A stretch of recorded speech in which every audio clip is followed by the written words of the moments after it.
பெங்களூர்ல செலவே இல்லாம வந்து கிட்ஸ் கூட வந்துட்டு டைம் ஸ்பெண்ட் பண்ணோம், ஃபேமிலியோட டைம் ஸ்பெண்ட் பண்ணோம்னா, கப்பன் பார்க் வந்து மஸ்ட் ட்ரை அப்படின்னு சொல்லுவேன். ஸோ நான் இது வந்து எனக்கு வீக்கெண்ட் ஸ்பாட் மாரி ஆயிடுச்சு. எவ்ரி வீக்கெண்ட் வந்து நான் கப்பன் பார்க் வந்து வந்துருவேன்.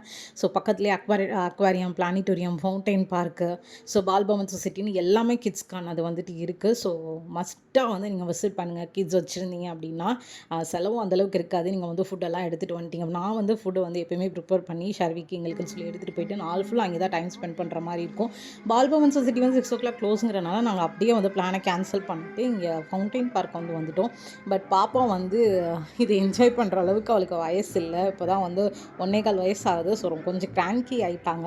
ஸோ டின்னர் இங்கே வச்சு கொடுக்கலான்னு பிளான் பண்ணி அப்படியே கேன்சல் ஆகி வீட்டுக்கு வந்துட்டோம். ஒரு பக்கம் வந்து புளிக்காய்ச்சல் ரெடி பண்ணிட்டு இருந்தேன். அண்ட் இன்னொரு பக்கம் இட்லி சாம்பார் வச்சு ரெடி பண்ணிட்டு இருந்தேன். வரும்போதே பட்டர் பீன்ஸு, பச்சை மொச்செல்லாம் வாங்கிட்டு வந்திருந்தேன். அது ஒரு பக்கம் வந்து அரிஞ்சு வச்சுட்டா நம்மளுக்கு வந்து வீக் டேயில் வந்து ரெஸ்ட் எடுத்துக்கலாம்னு அந்த வேலையை நான் பார்த்துட்டு இருந்தேன். பாய், லவ் யூ ஆல்.